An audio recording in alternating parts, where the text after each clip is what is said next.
भाई की मोहब्बत यूं तो दुनिया भर में मशहूर है, लेकिन जनूबी एशिया में बहनें अपने भाइयों का मान होती हैं, तो भाई भी बहनों पर जान छिड़कते हैं। हिंदू मत और सिख मत में इस लाजवाब रिश्ते की तजदीद के लिए बहनें भाइयों की हिफाजत की मन्नत रक्षा बंधन बांध कर मानती हैं।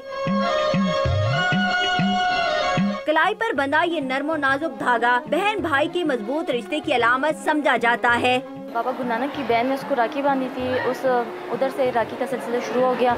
वो अपनी भाई को बांधते कि मतलब उसकी हिफाजत करे, उसकी उम्र लंबी हो जाए। बहनें जो होती हैं वो भाइयों को राखी बांधती हैं उनकी हिफाजत के लिए। गुरुद्वारा पंजा साहब हसन अब्दाल में हिंदू और सिख बरादरी ने रक्षा बंधन का दिन मनाया। इस मौके पर खवातीन ने मतरूका वक्फ अमलाक बोर्ड के चेयरमैन सदीकुल फारूक और राखी भी बांधी। रक्षा बंधन के दिन अकलियती बरादरी के लोगों ने पूजा पाठ की और मुल्क की तरक्की के लिए भजन भी गाए।